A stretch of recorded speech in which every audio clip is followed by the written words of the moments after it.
Yacht Indonesia. Yes, yes, yes.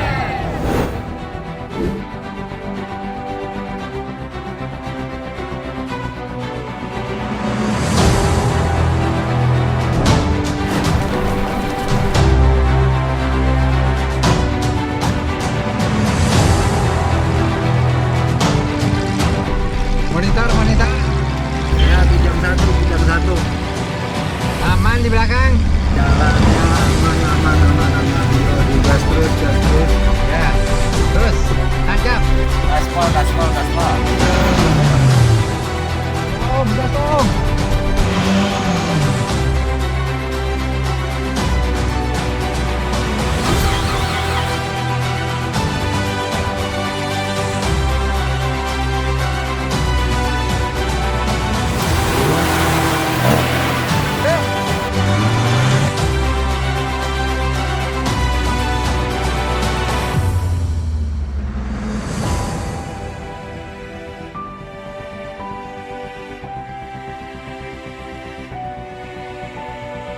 Ini sudah sampai di Cipta Gelar.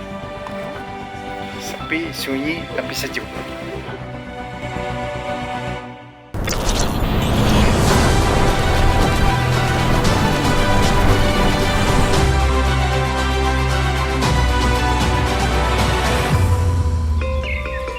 Hai Sobat York, saya Ubintoro. Hari ini saya ada di Cipta Gelar, mau berkunjung ke rumah perwakilan dari Cipta Gelar, yaitu Kang Yoyo. Yuk kita datang ke rumahnya.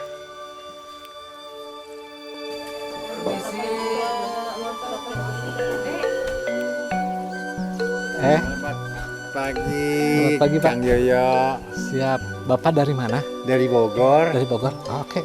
Mau berbincang-bincang. Baik. Bisa Bapak. ada waktunya? Mangga. Kita di sini saja dulu, Pak. Iya. Nah.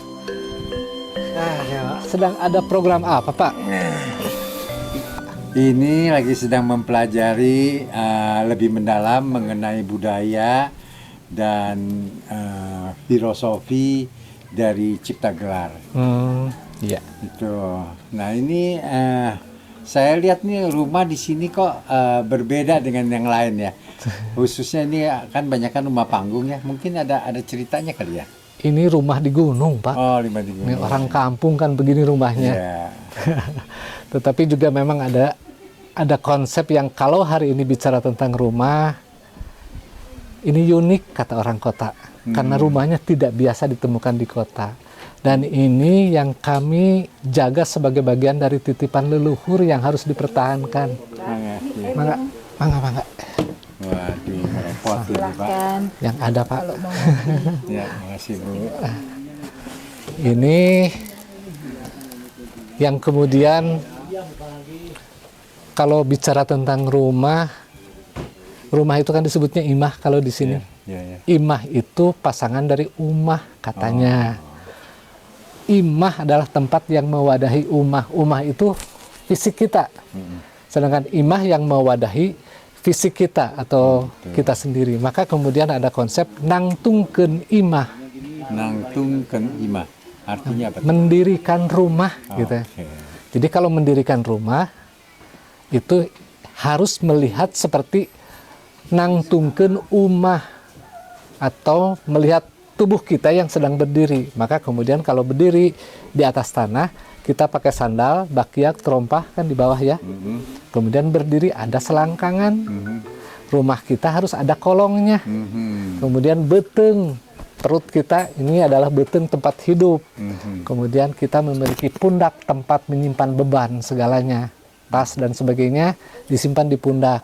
Baru kemudian yang paling atas adalah atapnya.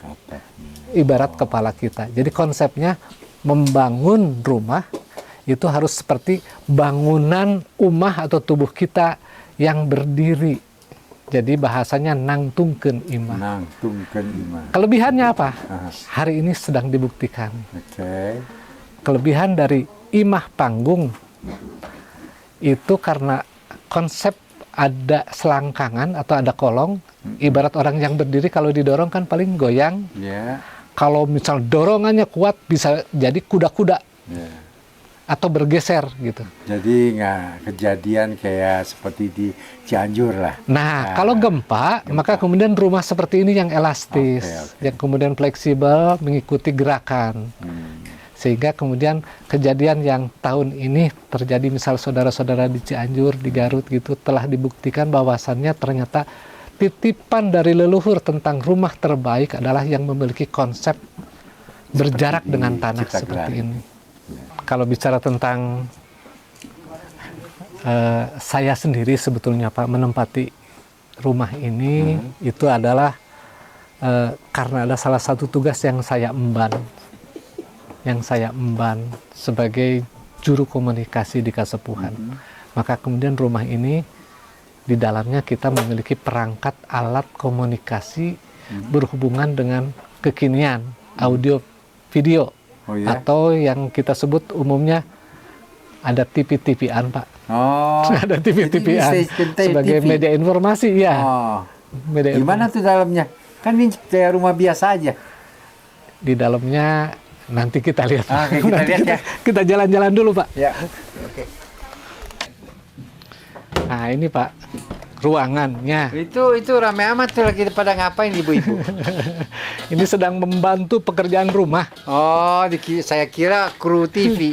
Ini karena kita sedang ada acara, persiapan acara, jadi biasanya Oh, tetangga di sini gitu. berdatangan untuk Oke. membantu. Terus? Ini maksudnya.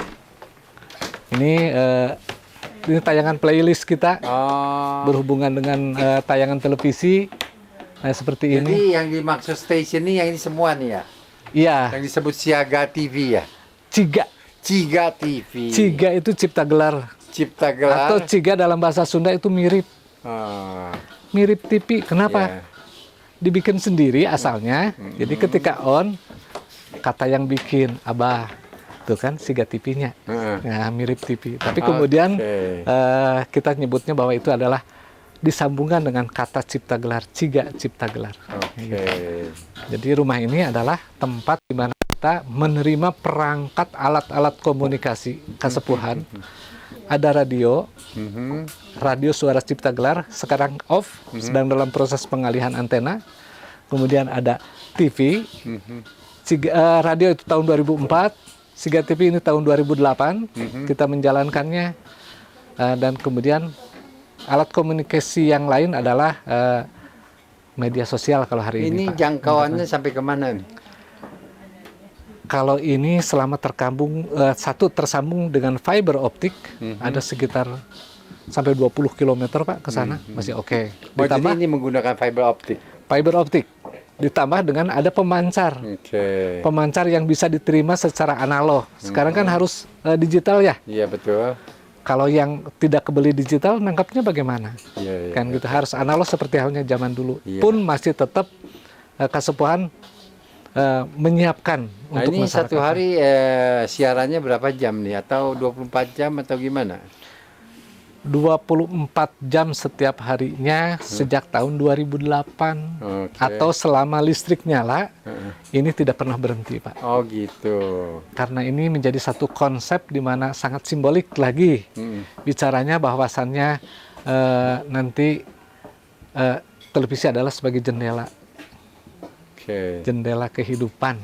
Jadi bisa dikatakan ini lebih kepada TV, Siga TV ini untuk masyarakat sekitar. Betul. Untuk menyampaikan informasi-informasi. Informasi yang berlangsung di pusat Kasepuhan untuk mengedukasi masyarakat dari 568 perkampungan lainnya. Luar biasa ya. Gitu. Dan ini ruang editingnya. Nah, kita menjalankan editingnya di sini. Gitu. Iya, iya. Ada yang lebih enak sebetulnya sih Pak. Kita sambil duduk ngobrol, Boleh. ngopi kayak di depan ya. Ayo, mangga.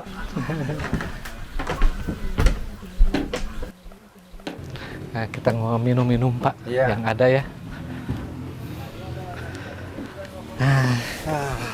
Ternyata di sini luar biasa. Siga TV aya di dieu nya. TV-TV-an Pak. TV-TVan ya? Mirip TV.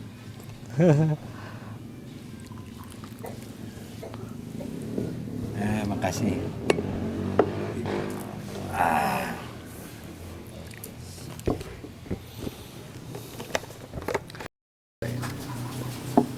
Kang Yoyo, tadi teh kan kita sudah bahas, bahkan sudah dijelaskan panjang lebar mengenai Siga TV. Memang luar biasa ya. Sekalipun Kang Yoyo ini tidak punya background pendidikan di bidang IT, tapi punya kemampuan untuk membangun sebuah Siga TV ini memang luar biasa. Terpaksa, Pak. Terpaksa. Karena kebagian Kenapa jadi dibilang tugasnya. terpaksa? Satu, menurut cerita Baris Kolot di sini, kenapa saya harus ada di sini dan menjalani tugas ini karena sebagai barisan dari petugas jambatan.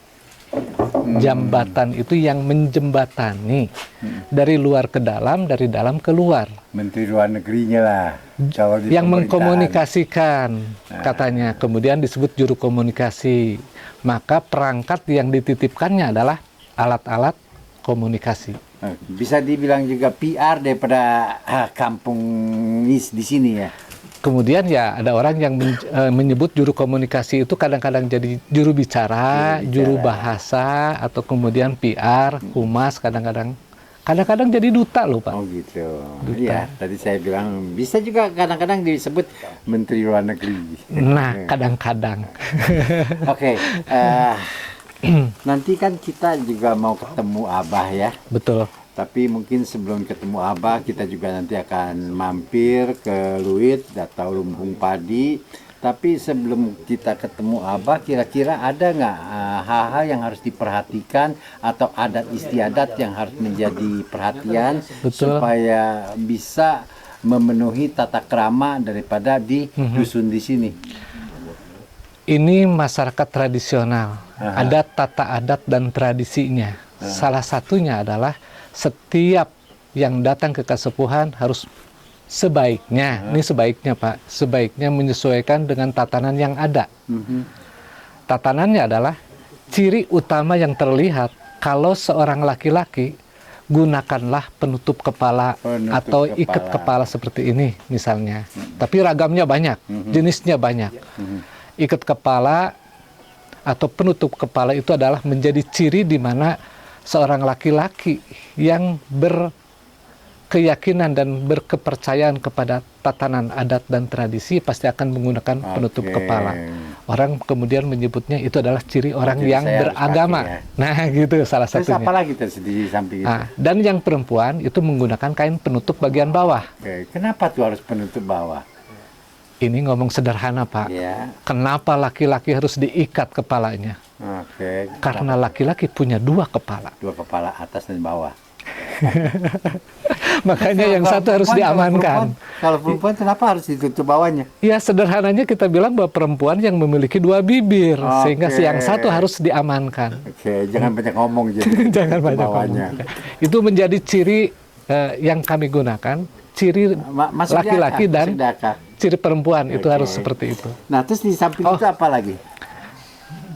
Karena kita juga barisan pancer pangawinan secara tatanan, maka pancer itu titik tengah yang harus mengawinkan dua sisi.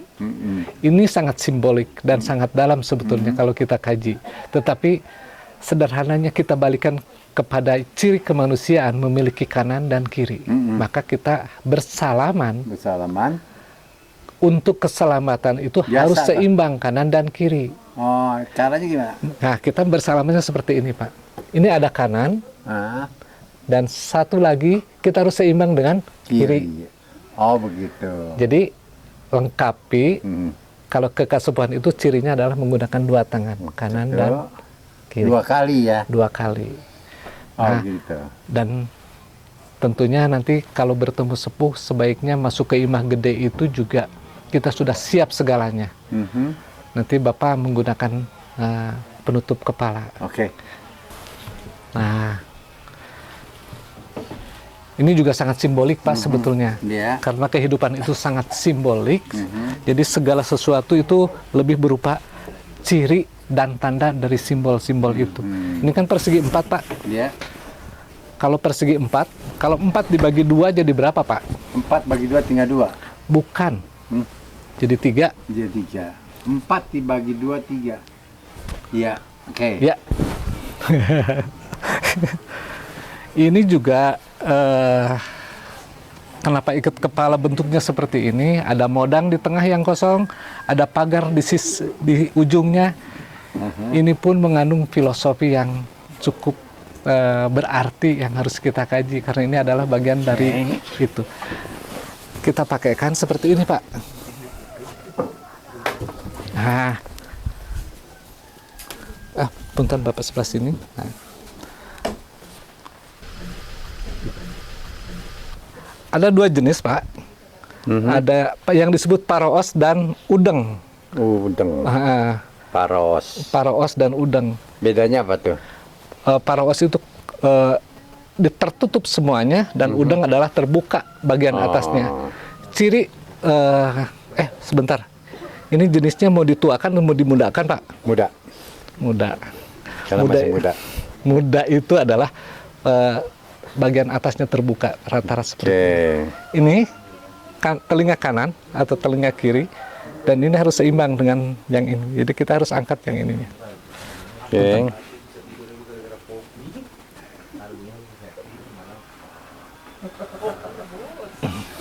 Dan ini akan menjadi dasar misalnya ikat padang akan tinggi, ikat Madura seperti apa dan ini yang terbuka seperti ini. Oke. Gimana? Tambah muda? Rasanya bagaimana, Pak? Belum ngaca sih. Belum ngaca. Tapi ada kenyamanan di kepala. Ada, udah nyaman. Ya, satu cocoknya kita di atas pegunungan itu kepala dingin. Oh, jadi mau ketemu Abah ini harus pakai ini ya? Pakai ini, tempat juga dingin, itu membuat nyaman di kepala. Oke. Gitu. Ayo kita salamannya seperti ini. salamannya seperti ini. Dan sebelum bertemu Abah, sambil jalan kita akan melihat leit nih. Oke, kita lihat dulu ya. Kita ke leit sambil Ayo. jalan sana, Pak. Kang Yoyo, di sini kenapa banyak anjing ya? Anjing ini bagian dari kehidupan kami, Pak. Karena di sini ada barisan paninggaran namanya. Jadi barisan paninggaran salah satu manfaat dari anjing ini adalah yang ikut membantu paninggaran untuk kebutuhan lauk pauk untuk prosesi di kasepuhan. Oh, oke. Jadi buat buru ya? Buat berburu. Oke. Dan ini kita ada setahun 3 kali. Setahun 3 kali acara ya? Setiap kali berburu cuma 4 hari saja. Oke. Jadi dalam 1 tahun cuma 12 hari berburu kebutuhan lauk pauk. Itu kita gunakan dalam prosesi ngasek, kemudian mipit gitu. Mipit itu panen, Pak. Ngasek itu penanaman. Dan kemudian itu prosesi nganyaran namanya. Mencicipi nasi yang baru setiap tahunnya. Oke.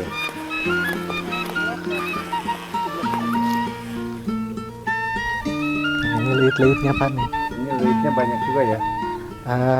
Disebut banyak, belum, Pak.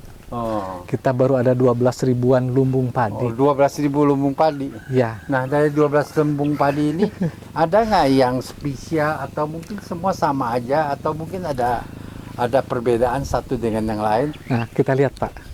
Ukurannya, yang ini lebih Iya. pendek, yang ini lebih tinggi. Ini lebih tinggi. Nah, yang ada yang jadi varian leit ya.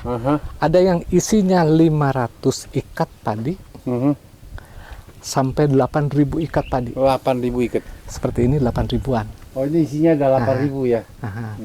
Dan ini jadi kalau ngomong jumlah lumbung yang ada di Kasepuhan itu dari ukuran yang 500 ikat sampai 8.000 per ikatnya, Pak, 3 sampai 7 kg Oke.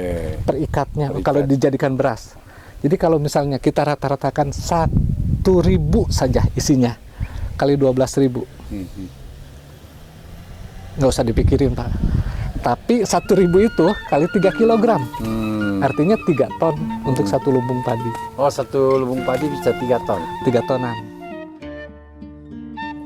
Itu kalau misalnya kita kalikan, Bapak betul? Ya.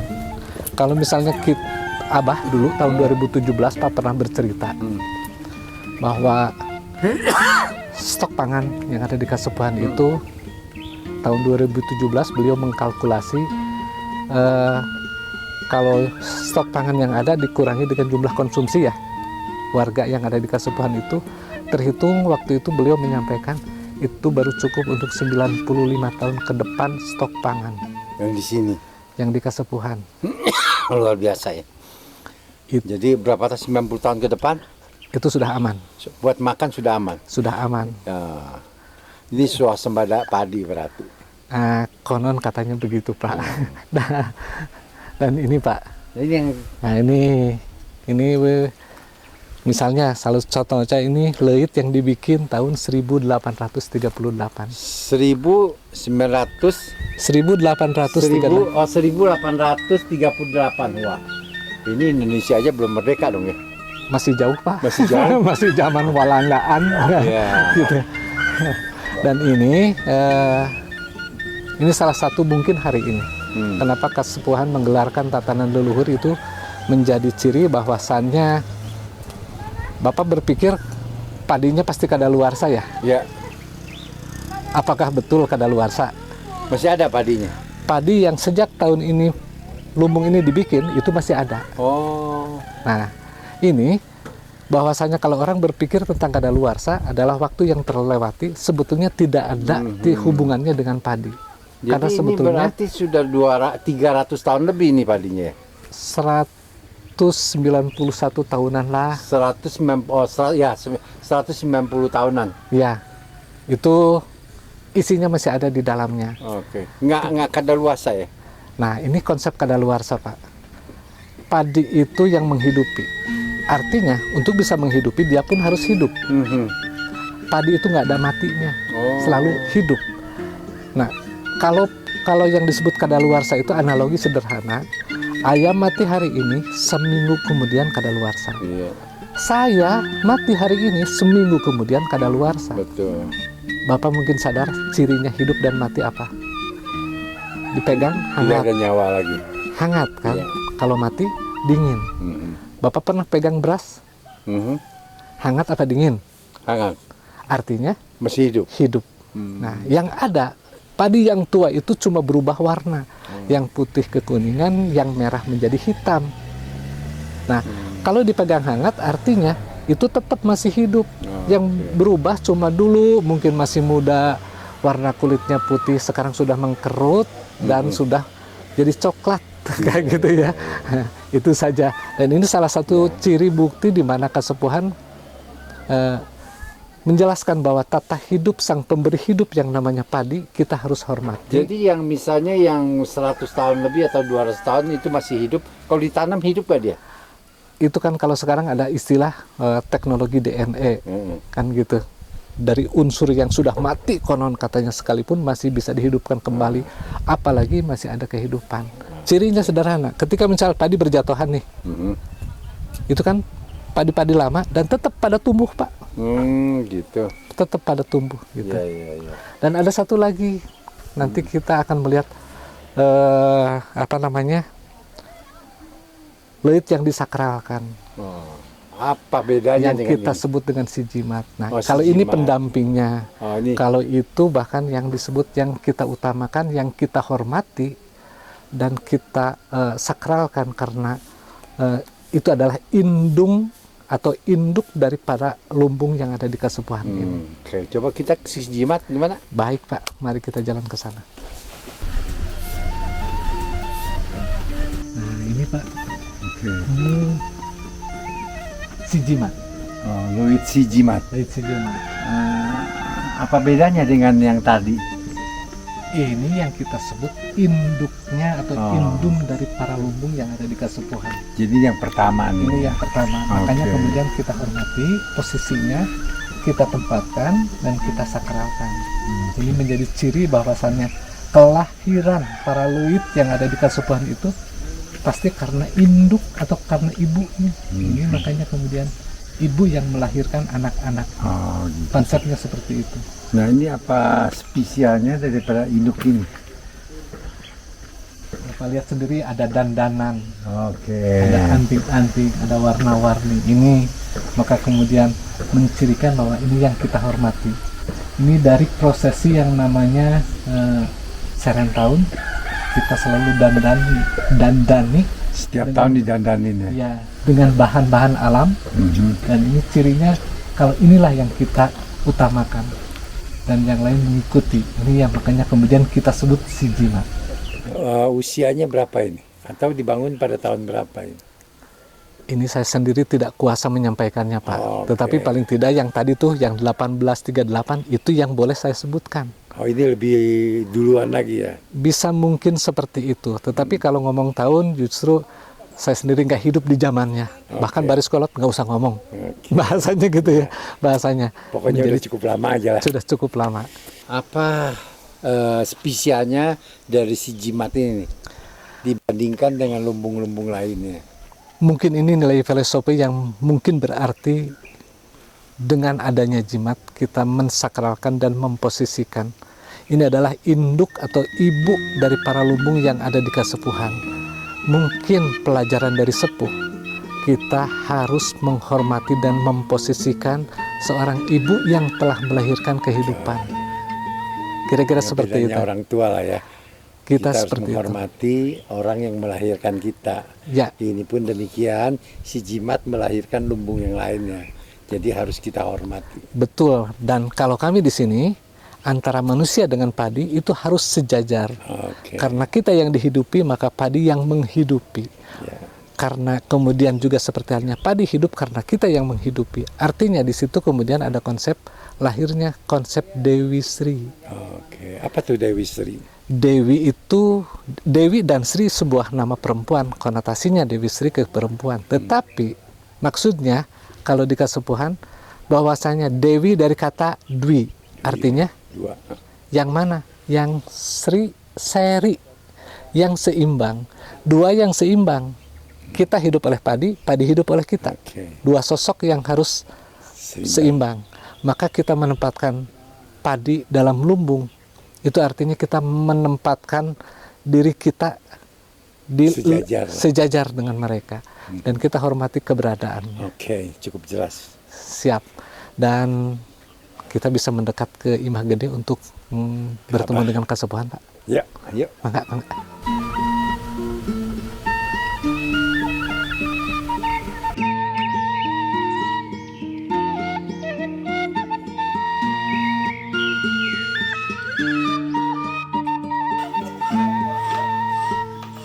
Nah, ini rumahnya apa yang mau saya temui besar sekali. Dan inilah orangnya. Ya, nah itu juga foto-foto apa. Jadi sebelum tamu-tamu semua ketemu apa, ya pasti ngumpulnya di sini dulu.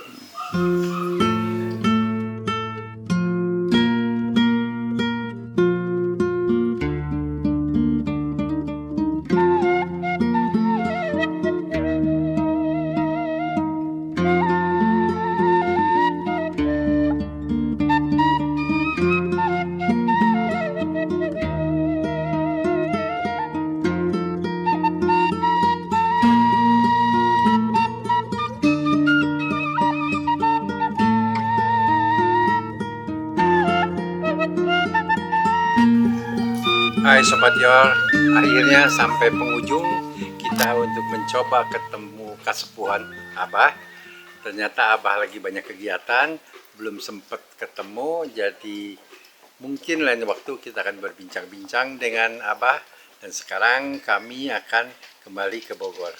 Oke, see you. Tapi jangan lupa like, subscribe, dan share ke teman-teman di channel YouTube Yor Indonesia.